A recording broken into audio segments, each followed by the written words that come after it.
I booked the apartment last minute because my usual hotel was fully booked. It was a high-rise downtown in one of those glass buildings that looked identical from every angle. The photos showed a clean space with big windows, lots of light, modern furniture. It looked sterile but safe, and I just needed a place for a few nights while I was in town for work conference. I checked in late in the evening, after a delayed flight. The key was in a lockbox on the door, and the instructions were simple enough. The unit was on the 19th floor, facing a wall of other high-rises. No view really, just offices and windows across the way. But the apartment itself was just like the pictures. Neutral-colored furniture, a white couch, glass coffee table, small open kitchen, and a narrow hallway leading to the bedroom and bathroom. It smelled faintly like lemon cleaner when I walked in. Everything looked untouched. There was even a mint on the pillow. I remember thinking it was kind of funny that someone bothered with that. I dropped my bags, opened a window for some fresh air, and went to make a cup of tea. The kitchen was stocked with basic things: mugs, an electric kettle, some packets of sugar, a box of chamomile tea. I was too tired to unpack much. I just brushed my teeth, set an alarm, and crawled into bed. I heard city noise below, cars, sirens, occasional shouting, but it was distant. The double-glazed windows kept most of it out. I fell asleep pretty quickly. The next morning, around 8:30 a.m., I got a text from the host saying, "Just a heads up, the cleaner will stop by around 10 to grab something they left behind last week. Shouldn't take more than a minute." I replied, "Okay, thanks for letting me know," and didn't think too much of it. I figured they'd knock or ring the bell, and I'd just let them in. I showered, made breakfast, and sat at the small table near the kitchen to check emails. Around 10:10, I heard the door unlock. I remember the exact sound: the smooth metallic click of the deadbolt turning, then the slow creak of the door opening. I stood up, expecting to hear a knock or someone calling out. But there was nothing, just silence. Then footsteps. Slow, deliberate footsteps on the hardwood floor, not far inside. I walked toward the hallway and called out, "Hello." No answer. The footsteps stopped. For a second I thought maybe they hadn't heard me, so I said it again, louder. Still nothing. I turned the corner and looked down the hallway toward the front door. The door was closed. There was no one there. I checked the door, locked. I checked the peephole, no one in the hallway. I opened the door and looked both ways. The hallway was empty. I stood there for a few seconds, trying to process it. I hadn't heard the door close. Just footsteps and then nothing. But the door was locked. I tried to replay the sequence in my mind. Was I imagining it? I texted the host again. "Hey, just wanted to confirm. Did the cleaner come in already?" It took a few minutes before they responded. "Actually, no. She messaged me and said she won't make it today. Sorry for the confusion." I stared at that message for a long time. I checked the apartment top to bottom. Every closet under the bed, behind the shower curtain. It wasn't a big place, maybe 700 square feet. There weren't many places to hide, but I checked anyway. Everything was in place. Nothing seemed touched. I went over to the front door and inspected the lock. It looked normal. There were no scratches, no signs of forced entry. The deadbolt worked fine, but it didn't make sense. I heard it unlock. I heard the door open. I heard the footsteps. I thought maybe there was a duplicate key. Maybe someone else had access. A previous guest, or someone with building access. But then why come in and just leave? Why not take something? Or at least say something? It made no sense. I stayed in the apartment for a while, unsure what to do. I didn't feel comfortable anymore, but I also didn't want to overreact. I thought about calling the building management, but I wasn't even sure if they handled Airbnb units. I kept trying to rationalize it. Maybe I was wrong about the sound. Maybe I didn't hear the door lock after all. Maybe it was just someone outside, and the acoustics of the hallway were weird. But I couldn't shake the feeling that someone had been inside. I knew what I heard. That night, I pushed a chair under the doorknob. It wouldn't stop someone from coming in, but at least it would make noise. I also put my suitcase against the door, so I'd hear it if it moved. I didn't sleep well. Every small sound made me sit up. I kept checking the hallway light through the crack under the door. It never changed. The next morning, I went downstairs to grab coffee and asked the front desk casually if cleaning staff ever had master keys or if someone else might have access to the unit. The guy working there looked confused and said, "We don't manage those Airbnb units. They're privately owned. We don't give anyone keys except registered guests." I thanked him and left. Back in the apartment, I kept thinking about the timing of everything. The host said the cleaner would come at 10. Then someone came in at that exact time. But the host later said she didn't show up. That didn't feel like a coincidence. Maybe the host lied. Maybe it was someone else entirely. Either way, they had a key. That day, I stayed out for most of the afternoon. When I came back around 5, nothing was out of place. But I still checked the whole apartment again. I even taped a piece of hair across the door frame when I left later that evening. When I came back, it was still there, untouched, but I couldn't relax. I couldn't stop wondering who had come in and why. They didn't take anything. They didn't say anything. They didn't even look around. Just a few steps, then gone. That quiet, intentional kind of presence. Like they wanted to see something. Or make sure of something. I ended up checking out a day early. I told the host I had a change in plans and left before noon. I didn't mention the footsteps again. I just wanted to leave. When I got home, I kept thinking about it. I even looked up break-ins or strange incidents in that building, but didn't find anything. I thought about reporting it to Airbnb, but I didn't have anything solid. Just a feeling. A sound. A door. Some footsteps. And the fact that someone came in at exactly the time I was told to expect them, but according to the host, it wasn't who I thought. That was months ago, and I still think about it more often than I'd like to admit. I've stayed in other Airbnbs since, but now I bring a portable door lock. I check every closet the moment I arrive. I make sure I hear that deadbolt click. Because whatever happened in that apartment wasn't dramatic. It wasn't loud. It didn't leave any damage or marks. But it was real. Someone came in, stood there, and left without saying a word. And I'll never know why.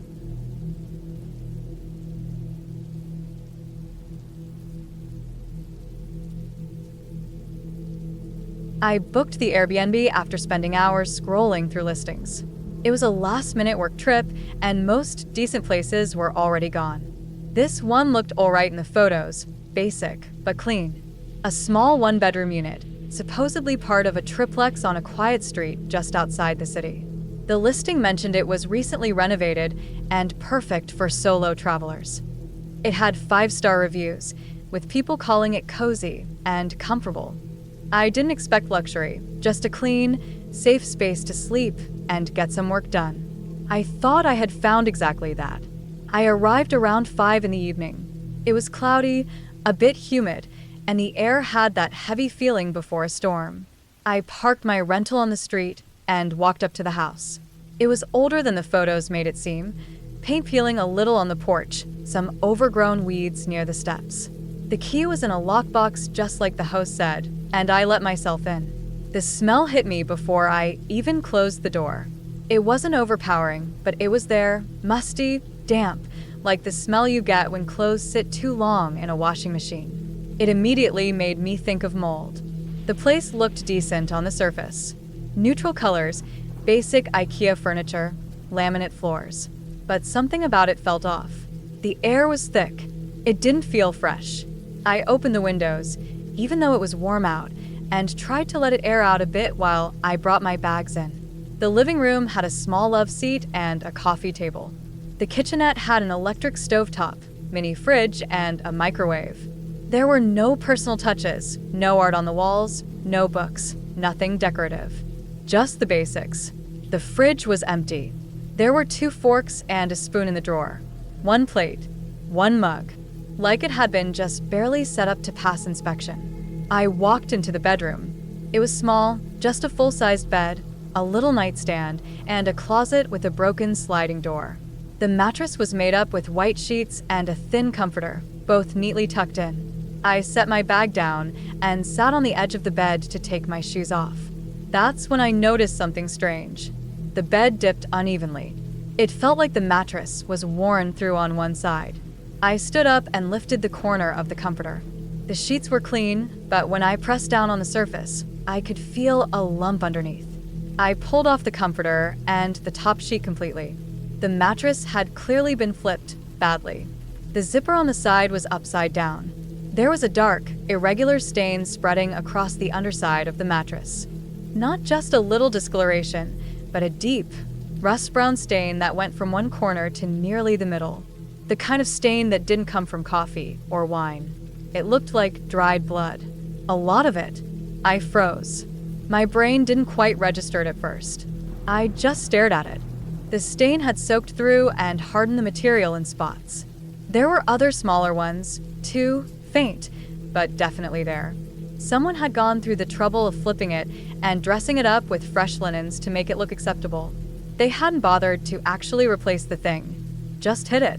I took out my phone and took pictures, several from different angles. I didn't know what to do. I had nowhere else to stay. Hotels were booked or too expensive. I messaged the host with the pictures and a short message explaining what I found. I expected an immediate reply, maybe an apology, an offer to replace the mattress or move me to another unit. Instead, all I got was a short message back about an hour later. Something about being so sorry and thank you for letting us know.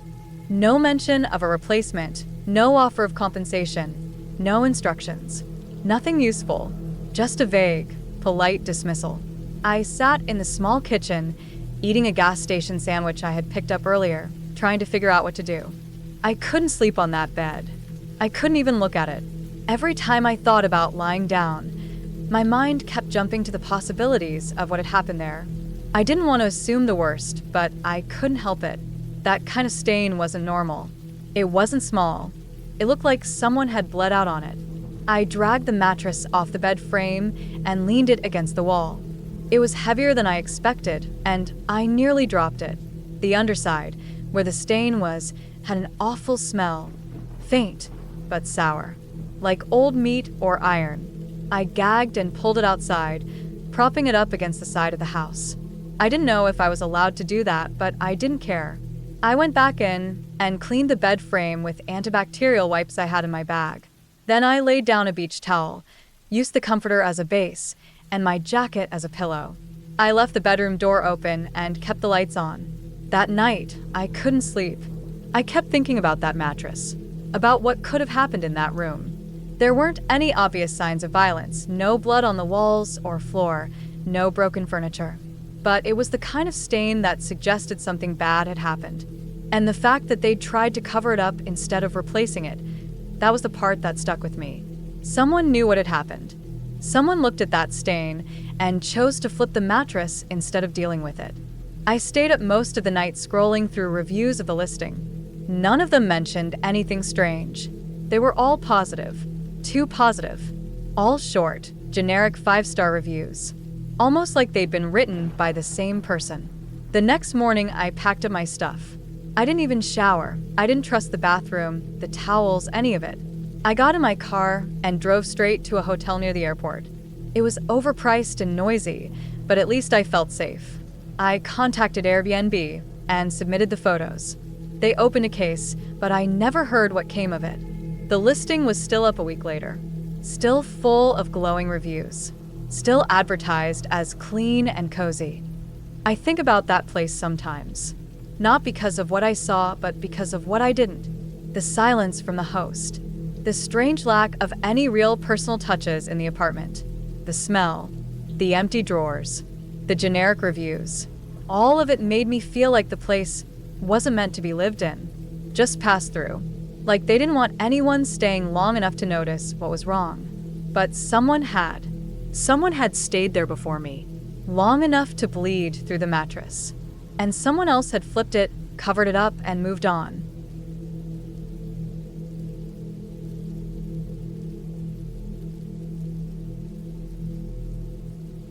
I booked the Airbnb last minute. It was for a solo weekend away after a long couple of months. I just needed quiet. The listing said it was a cozy private studio apartment with separate entrance, and the photos showed a clean, Minimal room with a bed, a small kitchenette, and a bathroom.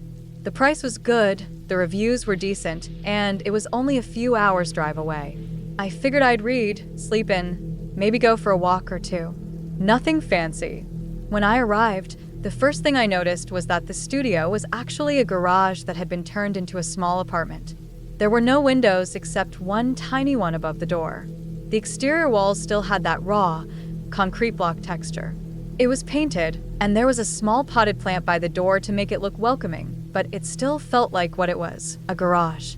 The main house was right next to it, maybe 10 feet away. I could see the host's truck in the driveway. He must have been home. I used the keypad to let myself in. Inside, the place was exactly as pictured. Clean. Cold, though. The AC unit worked, but it had that hum that never really went away. The mattress was new and a little stiff. The kitchenette had a hot plate, a microwave, a small fridge, and a few dishes.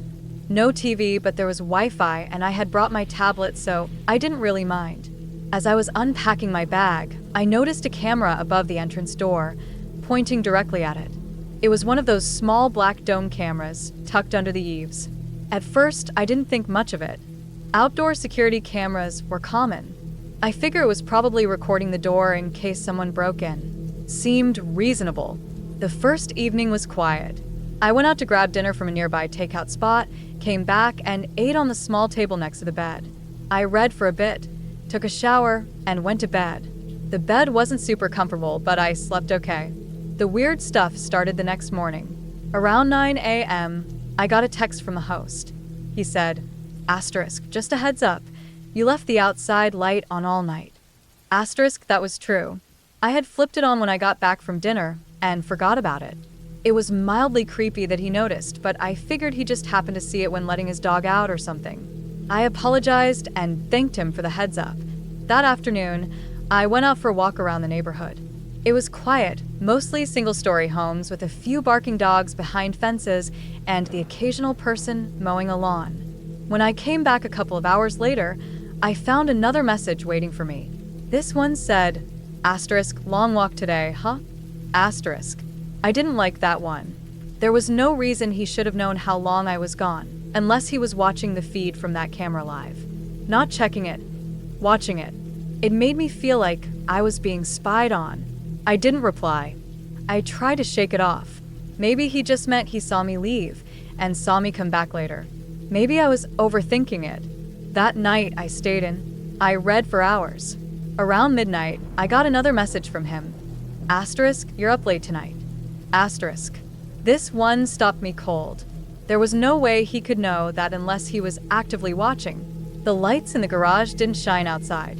The blinds were closed. It wasn't like I was making noise either. It was dead silent. The realization sank in heavy. He wasn't just using the camera for safety. He was watching me. I didn't sleep well that night. Every creak of the AC or pop of the walls made me freeze. I kept thinking about the camera, wondering if there were more that I hadn't seen. I checked around the apartment with my phone's flashlight. Nothing obvious. Still, I didn't feel safe. In the morning, I finally decided to say something. I didn't want to accuse him of spying outright, so I just messaged "Hey, could you not watch the live feed? It's making me uncomfortable." About 10 minutes later, he replied, "It's for your safety. If you're uncomfortable, maybe this isn't the place for you." I sat there staring at the screen. Something about the way he worded that last sentence made me nervous. I started feeling like I needed to get out. I didn't trust this guy. He lived 10 feet away. He had access to this garage. He could easily come in if he wanted to. He had cameras. Who knew what else? I messaged Airbnb support, explained the situation, and asked what my options were. While I waited, I started packing my stuff. I didn't want to stay another night, no matter what. I was done. That's when I heard knocking. Not on the front door, the window above the door. That little window. Just 2 quick knocks. I froze. My heart started pounding. I didn't move. Then came the voice from outside. Loud. Clear. Angry. "Don't talk to them about me." It was him. The host. I grabbed my phone and dialed Airbnb again. I had no idea what he was going to do next. The call dropped. I had 1 bar of service. The Wi-Fi was still on, but I didn't want to rely on it in case he shut it off. I tried again. I stepped outside, bag in hand, looking toward the driveway. His truck was gone. I didn't hear him leave, but I didn't care. I wasn't waiting around. I got in my car and drove off. I pulled into a gas station 10 minutes away and tried Airbnb support again. This time, I got through. I explained everything again, this time in more detail. They told me to find a hotel and promised to escalate it. A few hours later, they messaged me back confirming they had contacted the host and were investigating. The listing was pulled down that night. I still think about that little garage, the camera watching the door, the way he always knew exactly what I was doing. I found out later, in a Reddit thread of all places, that other people had left similar reviews for the same host, but none of them showed up in the public reviews. Airbnb hides a lot when it comes to hosts, especially if they're rated highly overall. That explained why the listing seemed okay at first. I left a detailed review. It never showed up. I followed up with Airbnb, but all I got was the same canned response. We are looking into the matter. I never got my full refund. But honestly, I don't even care about that. I care more about the fact that someone like that is probably still hosting under a new listing and new name. Watching people. Now, when I travel, I look closely at the photos. I zoom in. I look for gaps in walls, blinking lights on smoke detectors, weird camera angles. I Google the address. I read the negative reviews first, not the positive ones. And I never, ever book a converted garage again.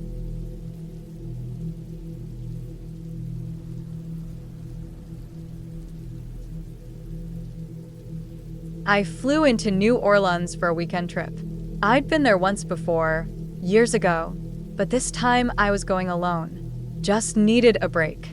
The Airbnb listing was cheap, suspiciously cheap, but it was close to the quarter, and I figured with all the tourists, maybe someone had underpriced it to fill a gap between bookings. The pictures were minimal, just showed a mattress on the floor, a clean bathroom, and bare white walls. No decorations, no personal touches. I figured it was just a new host, maybe someone renting out a second property. When I got to the place, the weirdness hit me immediately. The street looked normal enough, kind of run down but not unsafe. Standard mix of chain-link fences, old shotgun houses, and brick duplexes. I found the unit ground floor, right side of a 2-unit building. There was a key under a flower pot, just like the host said. No one around. I let myself in. It was colder inside than outside. Not cold like air conditioning, cold like empty. Empty in a way that felt wrong. The walls were pure white. No scuffs, no nails, nothing hanging. The lights were a harsh blue white, the kind that flickers when you stare too long. I closed the door behind me and just stood there for a second, trying to process what I'd walked into. There was a mattress on the floor, no frame, no sheets, just a fitted sheet stretched tight, and a folded blanket at the foot. No pillows. No chairs. No coats. No kitchen table. The kitchen was technically a kitchen, but it had nothing in it. No microwave. No silverware. No cups. The cabinets were bare. The fridge was plugged in but empty. The bathroom had a bar of soap and a roll of toilet paper. Nothing else. What really got me was the sound or lack of it. It was dead quiet in there. No echo when I walked. Just this weird flat silence, like the whole place was padded. I looked closer at the walls and realized they weren't just painted white. They were covered in thin acoustic foam, the kind that absorbs sound. It was tucked into corners, layered over the ceiling, even inside the window frames. The windows themselves were bolted shut, and the seams around the edges were sealed. No breeze, no natural air. It didn't feel like an apartment. It felt like a room meant to contain something. I texted my friend back home. He does sound engineering for music venues, and sent him a few pictures. He messaged back, "That's a full soundproofing job. Whoever did that wasn't messing around. What the hell kind of Airbnb is that?" That made me feel worse. At first I thought maybe someone had tried to start a podcasting studio or something, but there was no gear. No signs anyone had ever done anything there. It didn't smell like anything. No mold, no cleaning supplies. Just the faintest chemical smell, like rubber gloves and dust. I dropped my backpack in the corner and sat on the mattress. I told myself I was being dramatic. It was just a weird place. Probably someone had started to set up a recording space, then bailed. That would explain the foam. But I couldn't shake the feeling that I wasn't supposed to be there. I tried to distract myself, scrolled through my phone for a while. No Wi-Fi listed, even though the Airbnb page had said there'd be internet. My phone signal was weak too, 1 bar at most. I didn't feel like going back out, so I tried to sleep. Sometime after midnight, I woke up. At first, I thought it was a dream, or just the unfamiliar room messing with me. But then I heard it again, shouting. It was muffled, but definitely coming through the wall behind the mattress. The walls were so thick with foam, it had to be loud on the other side for me to hear it. It sounded like a man's voice. Not talking, yelling. Angry. Then something heavy hit the wall. A dull thud, like a body or furniture slamming against drywall. I froze. The shouting stopped for a moment, then started again. Louder this time. It didn't sound like an argument. It sounded like someone losing control. I sat up on the mattress, unsure what to do. I didn't know if I should knock on the wall or call someone. The noise stopped suddenly, just cut off like someone had hit a switch. I waited, holding my breath. Nothing. I laid back down, but I didn't sleep. In the morning, I got up and checked the window again. Still sealed shut. The front door had 3 separate locks. I opened it and stepped outside, needing air. The unit next door was identical, same layout, but the blinds were drawn tight and the door was locked. I knocked once, lightly. No answer. I walked around the building. No back entrance. No side path. Whoever was in that unit had no way in or out except through the front. I didn't hear anything else. No voices. No footsteps. Back inside, I opened the Airbnb app and reported the noise. I didn't go into detail. Just said there was a loud disturbance next door. Sounded violent.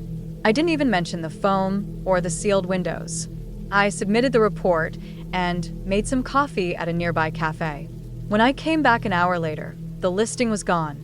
Not unavailable. Completely removed. No trace of it. The host's profile was blank too. Name still there, but no picture, no other listings. It was like the place had never existed. I packed my things and left. I didn't even wait for a refund or a response. I booked a cheap hotel for the rest of the weekend.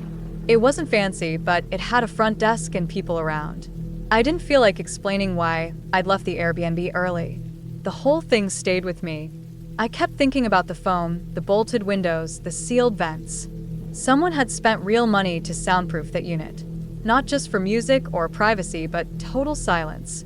Like they didn't want anything getting in or out. And the yelling I heard, if it was that loud through soundproofed walls, I don't want to know what it sounded like in person. I looked up the address a few times after I got back home. Never found another listing for it. Never saw it on any other platform. Google Street View still shows the building, still looks normal, but it's just a picture. Doesn't show you what it feels like standing in that room, breathing air that doesn't move, hearing someone scream through walls that aren't supposed to let anything through. I never got a follow-up from Airbnb. No response to the report. No refund. And I didn't push it. I didn't want them to ask questions. I didn't want to explain what I thought might have been happening there.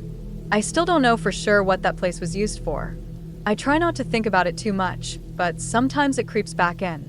The mattress, the silence, the voice next door, and how fast it all disappeared.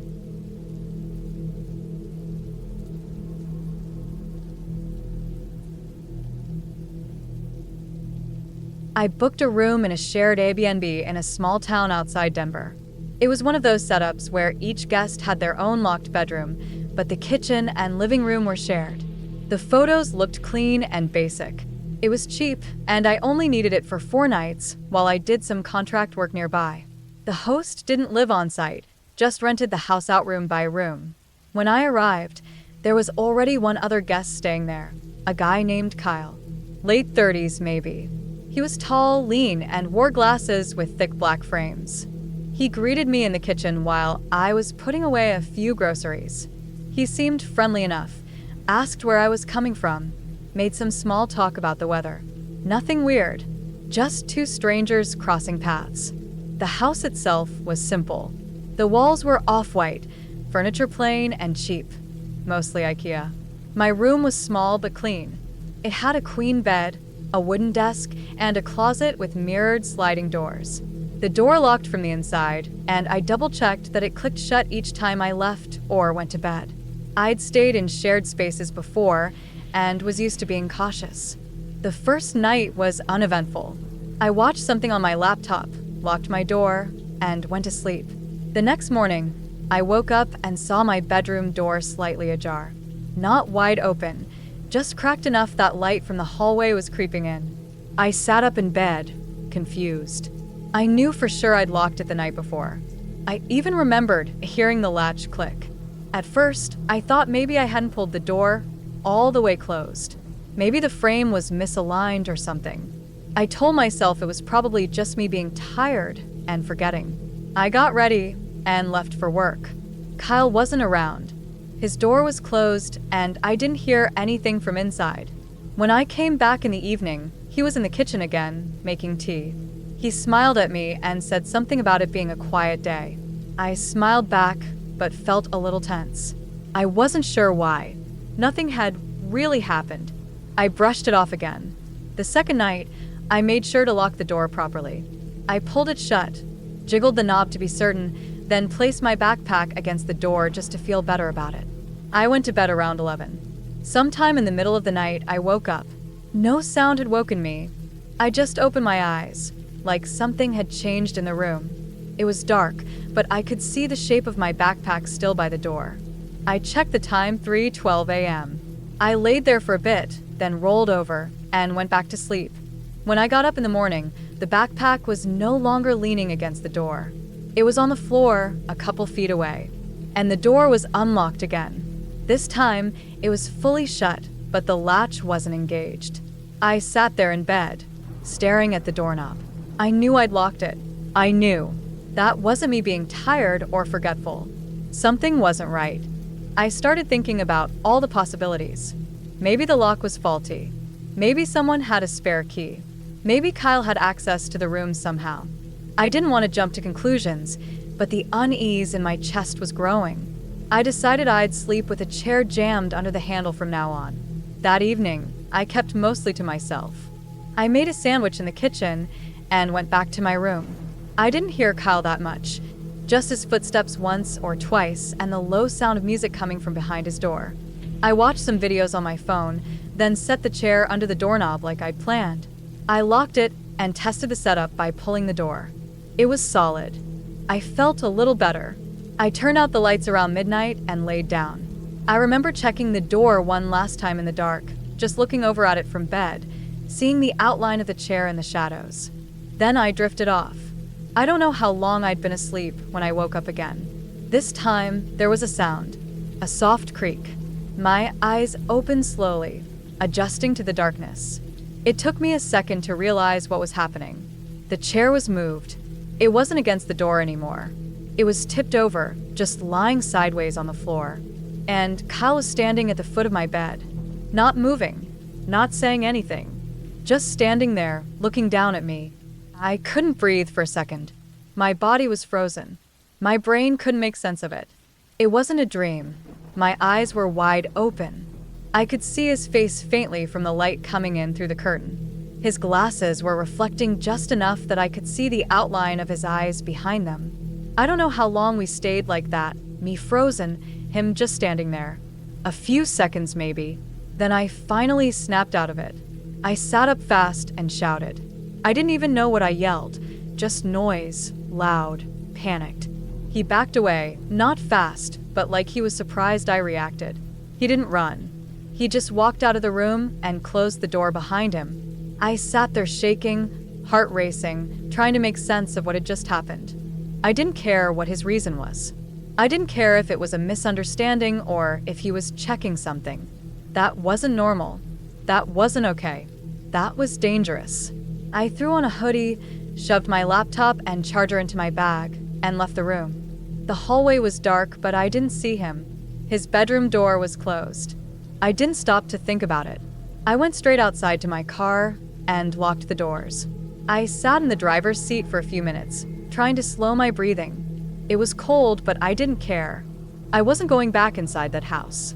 Around 4 a.m., I drove to a gas station and parked behind it, out of view from the road.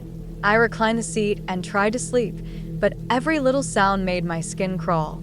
I kept checking the mirrors, convinced he'd followed me. I had no proof, no messages, no recordings, just my own word. At 8 a.m., I called Airbnb and told them I was checking out early due to safety concerns. They asked a few questions, offered to call the host. I didn't go into much detail, just said the other guest entered my room while I was sleeping and that I no longer felt safe. They refunded the last 2 nights without pushing too hard. I never went back to get the rest of my stuff. I told a host to donate it or throw it out. It wasn't anything I needed badly, just some clothes and toiletries. Nothing was worth stepping back into that house. To this day, I still don't know how he got in. The doors were supposed to be separate, locked, private. I don't know if he had a master key, if he picked the lock, or if he had some trick for opening doors quietly. I don't know how many nights he'd been doing it. I think about the times I was asleep, alone, unaware. I changed how I travel after that. I stopped booking shared Airbnbs completely. I started carrying a doorstop alarm with me. I check locks 3 times before sleeping. It was just 4 nights. But those hours in that house did something to me. Not in a dramatic, movie kind of way, just enough to plant a feeling that never really goes away. That someone could be standing at the foot of your bed, watching you breathe, and you wouldn't even know. Not until it's too late.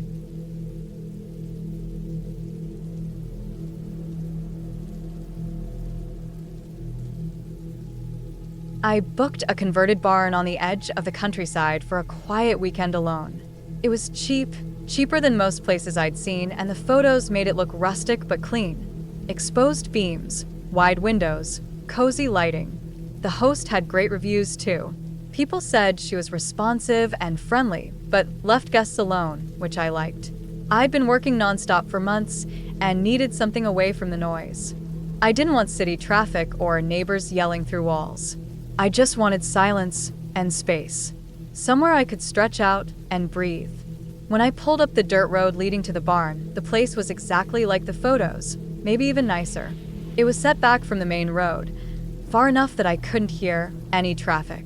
Just a gravel drive, a sagging wooden fence, and the outline of trees in every direction. It was almost too quiet. No wind, no birds, not even insects. The kind of silence that doesn't feel peaceful, it just feels like everything stopped. The barn stood alone, a 2-story building with new red siding and a black metal roof. It didn't look like a working farm. No animals, no nearby structures. Just the barn, the gravel path, and woods stretching out behind it. The front door was already unlocked, just like the host said it would be. No key, no lockbox, just a note in the booking. Asterisk, the door will be unlocked when you arrive. Let yourself in, asterisk. Inside, it was cool and smelled faintly like bleach. Not overwhelming, just noticeable. Everything was spotless, almost too spotless. The kitchen counters shined. The floorboards had no dust, no crumbs, not even footprints. The sheets were crisp. The windows had been cleaned so thoroughly that I didn't notice the glass at first. I almost walked into one of them. It all felt a little too prepared, like someone had scrubbed the place down just hours before I got there. I unpacked, made coffee, and sat outside on a metal chair overlooking the fields.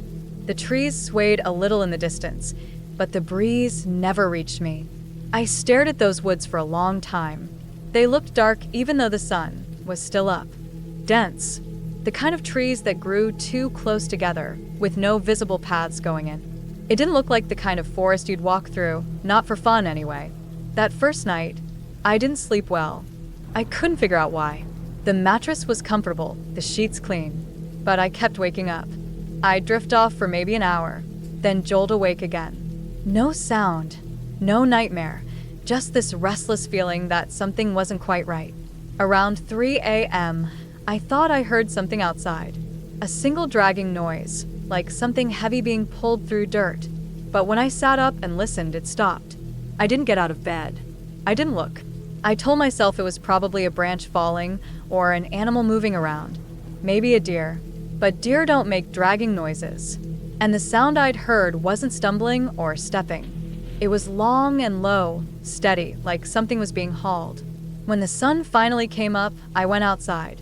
The morning was cold, the sky gray and heavy. I walked around to the back of the barn, and that's when I saw it. There was a long drag mark in the dirt. It started right at the back door, where the small wooden step met the ground. The soil was dark and slightly damp, and the mark was fresh. It hadn't rained in days, so it hadn't been there before. It stretched maybe 20 feet across the yard and disappeared into the trees. No tire marks. No footprints, just a single long indentation, like someone had pulled something heavy straight from the house into the forest. I stared at it for a long time, trying to make sense of it. I looked around, half expecting to see some gardening equipment or tools, or maybe even something the host forgot to put away. But there was nothing else. No vuelva row.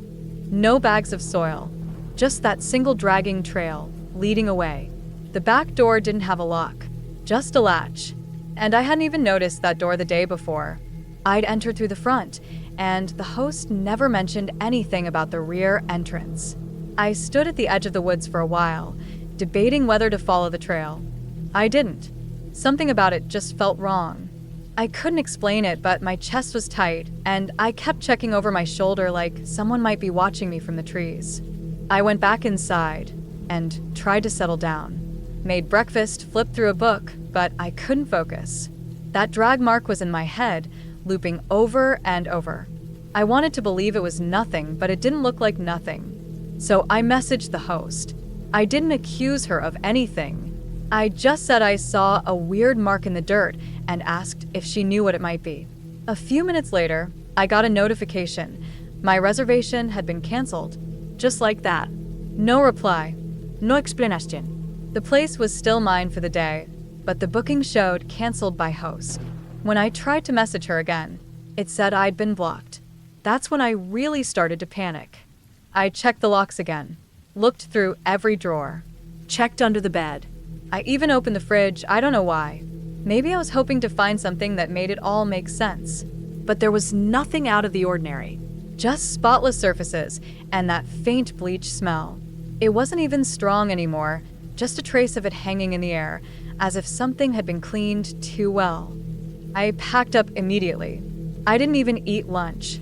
I grabbed my bag, loaded the car, and drove back down that gravel path without looking back. I kept checking the rear view mirror, though, and even once I hit the main road, I didn't relax. I didn't stop until I hit a gas station near the next town. I reported it to Airbnb, but there wasn't much they could do.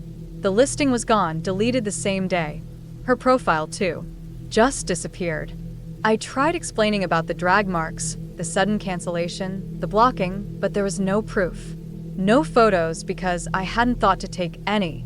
No record of the message she sent because she never replied. Just my word and a canceled booking. Weeks passed and I kept thinking about it. I still do. I've replayed it all in my head 100 times. I've tried coming up with normal explanations. Maybe she moved furniture. Maybe someone was helping her clean and drag something out. Maybe it was an animal, though I've never seen an animal leave a trail like that. Maybe it was all a coincidence. A weird string of events that don't really mean anything. But none of it sits right. I've stayed in dozens of Airbnbs. Some were great, some were sketchy. But this one felt different. Like I wasn't supposed to see something. Like I wasn't supposed to ask questions. And every now and then, usually late at night, I picture that trail. The way it dug into the dirt. The way it disappeared into those trees. And I wonder what would have happened if I'd followed it. Or worse, if I'd stayed another night.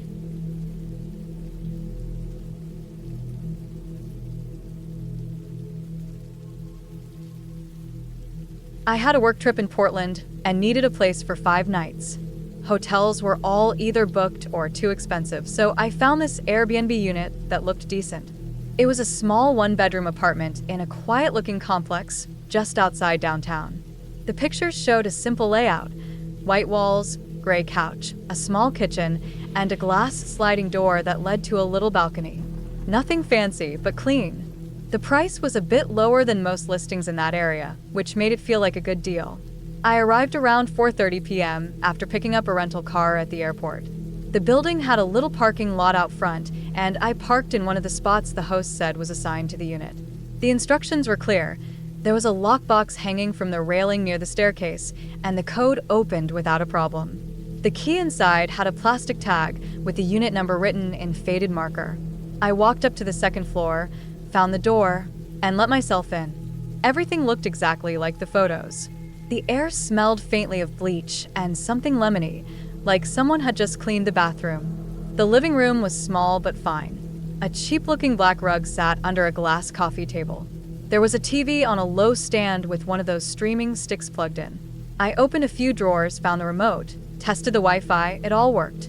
In the bedroom, the sheets were clean, though the mattress was stiff. The window had cheap plastic blinds that let in more light than I liked. But overall, it was quiet. That's all I really cared about. After dropping my bag, I went out for groceries and picked up some food for the next few days. I didn't plan on eating out much. I got back just before dark, around 8 p.m., and settled in. I ate dinner on the couch, watched something mindless, then showered and got into bed. The apartment was cold, so I had to find the little space heater in the closet. I fell asleep with the sound of cars passing occasionally outside, but nothing unusual. The next morning, I got up around 7 and started working from my laptop at the little dining table. There wasn't much of a view outside, just the lot and the building across, but I liked the quiet. I worked most of the day, only leaving once to get coffee. When I got back, everything was normal. I remember double-checking that the front door locked properly. It did. The deadbolt was smooth. I even yanked on the handle to be sure. Then I went back to working, headphones in, music playing low. It must have been close to 5 p.m. when it happened. I heard the door open behind me. At first, I thought maybe I'd forgotten to lock it. My heart jumped. I turned around and saw a man standing in the doorway, just inside the apartment. His eyes were wide, like he wasn't sure what he was looking at. We both froze. He had a backpack slung over one shoulder and was holding his phone in his hand like he had just used it. He didn't move, and neither did I. I remember my chest felt tight, and for a second I actually thought maybe I had walked into the wrong place somehow. But all my stuff was here. My bag, my food, my laptop, my coat on the chair. This was my rental. After a second or two, he said something, but I was still half in shock, so it didn't even register. I stood up slowly, kept some distance, and showed him my Airbnb app, my reservation, the address, everything. He pulled his phone up too. Same unit, same dates. His name was different, but the address and check-in time were identical. We both sat there for a moment. I didn't want to accuse anyone of anything yet, but it was clear something was off. I asked when he booked his stay. Again, we compared. He had booked a week ago. I had booked 2 weeks ago. We looked at the host profile. It was still live. A woman's name with no profile photo and only 2 reviews. Both positive but vague. We searched the place again. 1 bed, 1 bathroom. It wasn't a duplex or a shared listing. There was no way this could be for 2 separate guests.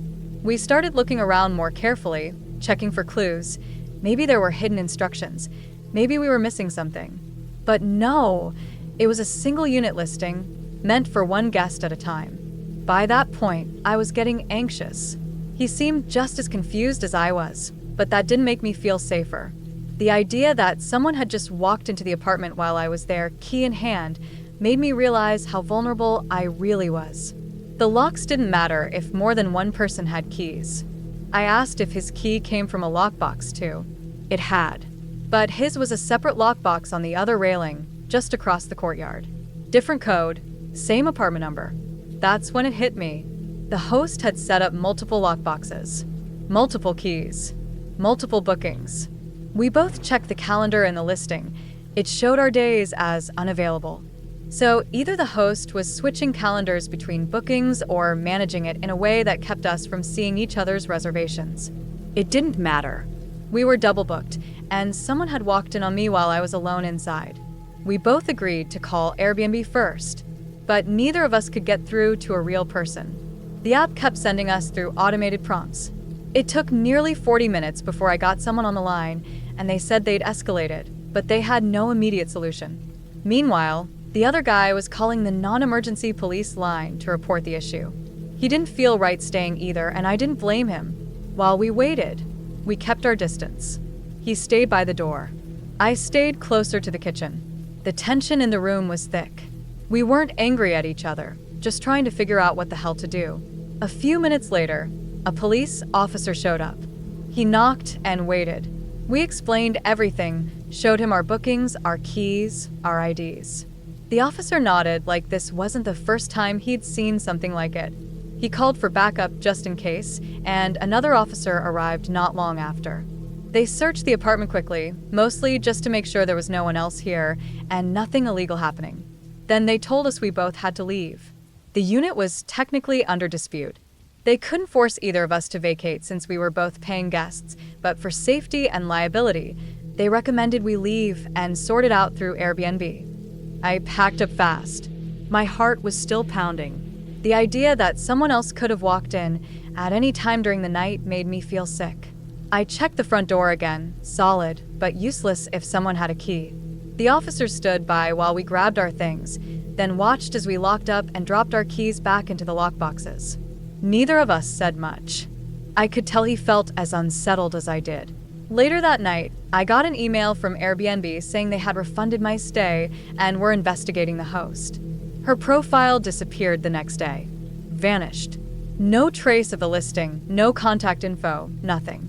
The refund covered the stay, but not the hours I spent scrambling for a new place to sleep. I ended up booking a chain hotel near the airport for the rest of the trip. It was more expensive, but at least I didn't have to worry about someone walking in on me. I kept thinking about how easily that could have gone wrong. What if I hadn't been there when he arrived? What if he had just moved in and thought I was the intruder? What if someone walked in at night? And worst of all, how many other people had the host double booked before us, hoping no one would find out? That trip ended up being one of the most stressful I've ever had. I still use Airbnb sometimes, but now I'm paranoid. I ask more questions. I avoid listings with few reviews.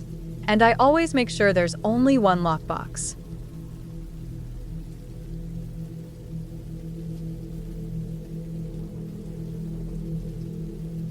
I rented a place in Miami for a 3-day work trip. It was a simple 1-bedroom apartment in a quiet residential area about 10 minutes from downtown. Nothing fancy, white walls, minimal furniture, small kitchenette, and a queen-sized bed in the corner of the main room. The listing had good reviews. People said it was clean, quiet, and safe. That was all I needed. I wasn't there for vacation. I just needed a place to sleep, send emails, and prepare for a few meetings. I arrived early on a Tuesday afternoon. It was hot and sticky outside, typical Miami weather, but the apartment had working AC, and that was a relief. The check-in process was easy, keypad entry, no host to greet me. I liked that. I prefer not having to deal with anyone after long flights. The space looked just like the pictures. Bare, clean, with barely any personal touch. A small canvas print of a beach hung over the bed, a cheap rug covered part of the hardwood floor, and there was a metal stool at the kitchenette. It felt like a place people passed through, not lived in. Which was fine. That's exactly what I was doing. I unpacked, took a shower, and spent most of the first evening on my laptop going over notes for the next day. The Wi-Fi was solid. I heated up some food I brought and watched a couple of YouTube videos before crashing. I remember looking around the room while lying in bed. The place was so plain, it was almost clinical. Nothing about it stood out except maybe how quiet it was. Almost too quiet. I didn't think much of it at the time. I was tired. I closed the blackout curtains and fell asleep. The next morning, I got up early. I had 2 back-to-back meetings and didn't return to the apartment until around 5 p.m. I grabbed a coffee on the way back and figured I'd take a quick nap. I kicked off my shoes, set my drink on the kitchenette counter, and flopped onto the bed. I stared at the ceiling for a while. That's when I noticed the smoke detector. It was mounted on the ceiling, right above the bed. Normal, white round shape. But what caught my attention was the blinking blue light. I squinted at it. It blinked every few seconds, steady and slow. I didn't remember seeing it the night before. Maybe I missed it. Maybe I was too tired. but something about the color seemed off. I'd seen smoke detectors blink red or green, but blue? I got off the bed and dragged the metal stool underneath it. I climbed up and brought my face close. The smoke detector was one of those newer, flatter ones. From below, it looked sealed shut, but when I pressed lightly around the edge, I felt a bit of give. It wasn't mounted tight. I twisted it slightly, and it loosened. When I pulled it down, I saw wires dangling behind it, but it wasn't wired into anything. It had a small lithium battery taped to the side. And in the center, inside the shell, was a tiny black lens like a pinhole camera. It was pointed straight down at the bed. I just stared at it for a few seconds. My stomach dropped. It felt like my body went cold all at once. My hands started shaking, and I stepped off the stool, holding the detector in both hands. I set it down on the counter and just looked at it. The lens was definitely a camera. There was no doubt. I'd seen those kinds of tiny setups online before, spy cams, hidden nanny cams, stuff like that. Some were disguised as chargers, alarm clocks, even AC vents. This one was built right into what looked like a regular smoke detector. I stood there for maybe 10 minutes trying to think. My thoughts were all over the place. I started mentally replaying everything I'd done since I checked in. I'd changed clothes right in front of that bed. I slept under it. I worked on my laptop while sitting on it. I'd done nothing illegal or weird, but that wasn't the point. Someone had been watching. The first thing I did was grab my phone and take pictures of it, close-ups of the camera lens, the blinking light, the battery, everything. Then I shot a short video showing where it had been mounted, the blinking, and how it looked when I unscrewed it. I wasn't thinking about how I'd use the footage yet. I just knew I needed evidence.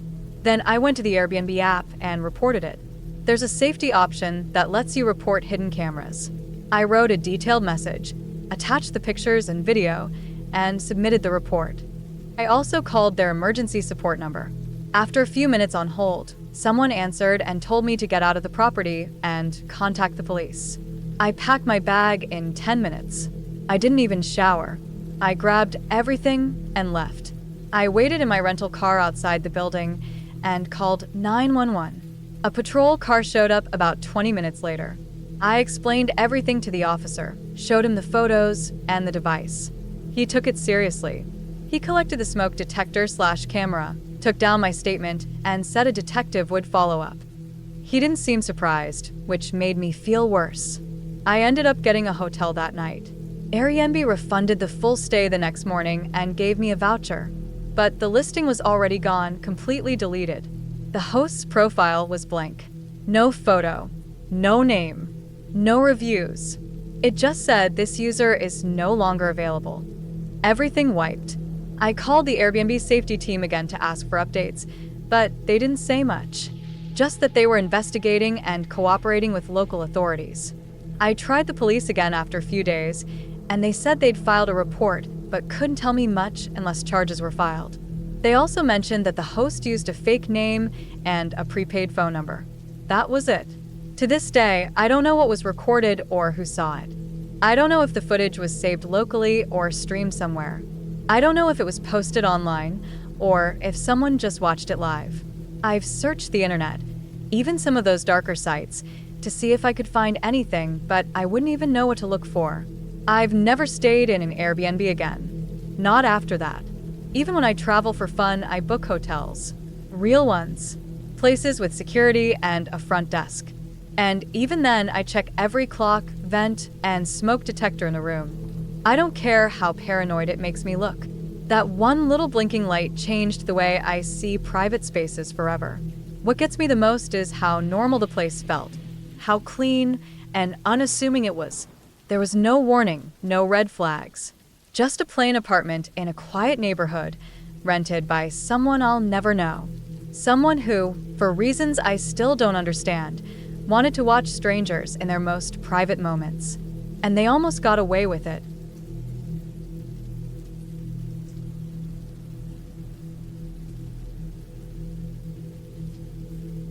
I booked a guest house in rural Arizona for a week-long break.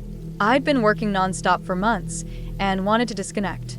The pictures made the place look peaceful, small adobe-style structure, one bedroom. open kitchen and living room, and dessert all around.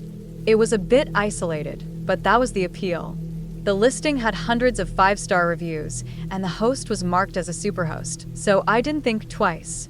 I arrived late in the afternoon. The sun was low, throwing long shadows across the sand. The property was surrounded by dry brush and tall ocotillo plants. The air was still. The host, a man probably in his 50s, met me in the gravel driveway. He wore jeans, boots, and a faded flannel shirt despite the heat. He was polite, maybe a bit stiff, and seemed eager to show me around. He walked me through the place, pointed out how to adjust the AC, where to find extra towels, how to light the old gas stove. There was a small locked door in the hallway ceiling with a metal ring hanging from it. He said that was just attic access and not to worry about it. He used it for storage. Then he gave me the keys and said he'd be on his way. I thanked him and he left. At least I thought he left. The first night was quiet. I made pasta, watched some downloaded shows on my laptop, then turned in early. The bedroom had blackout curtains, and when I shut them, it was pitch dark. Sometime in the night, I woke up to a soft creaking sound. It wasn't the floorboards, this was higher up. I lay still listening. It was faint, like slow, careful movement. I told myself it was probably squirrels or maybe a raccoon. It stopped after a minute. The next morning, I went outside and looked up at the roof, half expecting to see a squirrel nest or something in the eaves, but there was nothing. I didn't think much of it. The desert was full of animals. The next couple nights, I kept hearing it, soft thuds, light scraping above me. Never long, just enough to register and make me uneasy. On the fourth morning, I went into the bathroom and noticed the mirror was fogged up. Not fully, but enough to catch my attention. I hadn't taken a shower yet. I touched it, and it felt damp. The air didn't feel especially humid, but it was warmer than usual. I figured maybe there was something wrong with the ventilation and brushed it off. I opened a window to air it out. That same afternoon, I took a walk around the property. I followed a path that led behind the house and noticed a metal ladder leaning against the back wall. I hadn't seen it before. It wasn't there when I arrived. I looked up and saw a small, square attic vent near the roofline. It had smudges on the slats, like something or someone had touched it recently. I didn't know what to make of it, but I didn't like it. I went back inside, and for the first time, I noticed how quiet the house was. Not peaceful, silent. No fridge hum, no floor creaks, no wind sounds. I started to feel watched, though I couldn't explain why. I made dinner early and stayed in bed most of the night, not sleeping much. I kept the hallway light on. The next morning, I woke up to a faint noise again, this time earlier, maybe 5 a.m. I pressed my ear to the wall and listened. I could hear what sounded like movement in the attic. Not animal movement, shuffling like a person walking slowly, pausing, then stepping again. I stayed in bed until it stopped. I got up and checked the bathroom. The mirror was fogged again. I hadn't used any hot water. I knew something was off, but I didn't want to jump to conclusions. I opened the closet in the hallway and pulled down the metal ring hanging from the ceiling. The attic access door came down partway, creaking on a hinge, with a foldable ladder attached. I didn't climb up. I stood there, heart pounding, staring into the dark hole above. I couldn't see anything. No light, no movement. I closed it back up. That evening, I sat outside with my laptop and tried to find a reason for the bathroom condensation. I Googled attic insulation, moisture, temperature differences. Nothing explained it. I messaged the host through the app, asking if there was a chance someone else had access to the house. I didn't get a reply. Around 11 p.m., I turned off the lights and got into bed, but I stayed awake, listening. At around midnight, I heard it again, but this time it was different. There were deliberate sounds, like footsteps directly above me, pacing in a slow loop. Then silence. Then one soft creak right above the bedroom door. I sat up and stared at the ceiling, heart racing. I waited until morning. I didn't sleep at all. The mirror was fogged again. I showered, packed my stuff, and left a day early. I drove straight to Tucson and checked into a motel. That night, I got a message from the host. He apologized for not responding earlier and said he hoped I enjoyed my stay. Something about the message felt weird. Too normal. I reported the strange noises and the condensation to Airbnb support, and they opened an investigation. I didn't hear anything for a few weeks. Then one afternoon, I got a call from an Airbnb rep following up.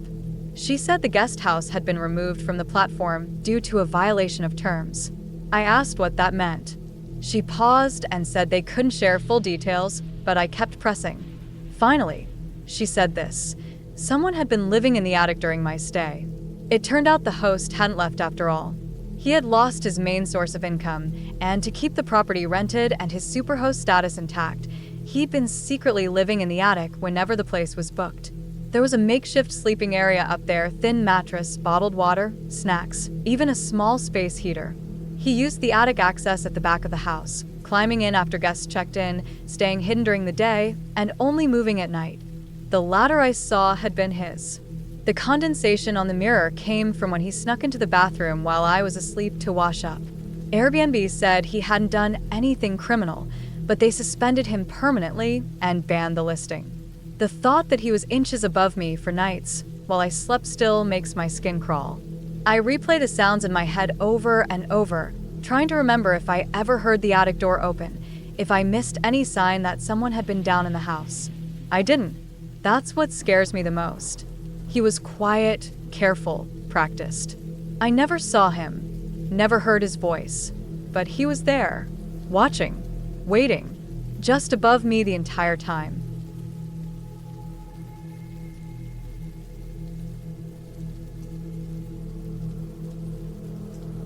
I booked the Airbnb because it was cheap and right near where I needed to be for work in Toronto. It was a small basement apartment, clean and cozy, tucked under a 3-story townhouse in an older part of the city. The photos online matched what I saw when I arrived. Neutral walls, soft lighting, a small kitchenette, a decent-sized bed with white sheets, and a little couch and table in the corner. It wasn't luxurious, but it felt private and quiet, which was all I needed. There was only one bedroom, and it had a walk-in closet built into the wall beside the bed. It caught my eye the moment I stepped into the room, not because of its size or anything, but because the door had a padlock. Not a latch, not a knob that didn't turn. A full-on padlock screwed into a bracket on the outside of the door, like it was meant to keep someone in. I stood there for a minute staring at it. It was locked shut. The closet door itself was plain white wood, no gaps or slits, but it just felt off. Still, I told myself it was probably nothing. Maybe the host kept supplies or valuables in there and didn't want guests snooping around. Later that evening, after settling in, I messaged the host just to ask. I didn't want to make it a big deal, so I kept it casual and mentioned I noticed the locked closet. She replied quickly and said it was just for storage, nothing important, just some old boxes and cleaning supplies. I let it go. I had work the next morning and didn't want to overthink it. The first night passed without any issues. I came back late, microwaved some food, took a shower, and watched something on my laptop until I got tired. The place stayed quiet all night. I slept okay, though I did wake up once around 3 a.m. for no real reason. The room was silent, just the hum of the little fridge out in the kitchen. I rolled over and went back to sleep. It was the second night when things changed. I got back earlier that evening. I'd stopped at a grocery store and bought a couple things, snacks, a drink, some instant noodles. I was tired, so I ate quickly, took a shower again, and went to bed early. I remember lying there in the dark, scrolling through my phone, starting to drift off, when I heard a noise. At first it sounded like it came from above, maybe the people in the main house walking around. But then I realized it was coming from the closet. A slow, dull thud. It wasn't loud, just one, then silence. Then again, thud. I sat up in bed and stared at the closet door. I waited, heart starting to pound harder. Another thud, then a light scraping sound, like something rubbing against the inside of the door. It stopped again. I got out of bed, walked slowly over to it, and just stood there. It was locked, still padlocked shut. I pressed my ear gently against the wood. Nothing. No sound at all. I backed away and returned to bed, trying to convince myself it could have been pipes, or the building settling. or something else. But I left the lamp on beside the bed that night. I kept waking up, eyes darting to that door every time I stirred.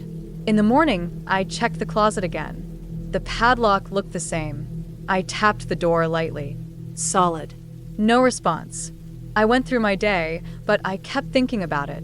I even checked reviews on the Airbnb listing to see if anyone had mentioned the closet. They were all positive. No one said anything strange. That night, I couldn't relax. I felt tense the entire evening. Every sound made me look up. The walls felt closer, heavier. Around midnight, I was still awake, just lying there staring at the ceiling. Then I heard it again. This time it was louder. Thud. Then again sharper. Thud. Then something that sounded like a low, short knock. Then quiet. I stared at the door, my whole body stiff. I kept thinking, what if someone's in there? What if someone's been in there this whole time? It was just a closet, but the padlock on the outside. Why lock it from the outside unless you're keeping something in? I got out of bed and walked to the closet again. My hands were shaking.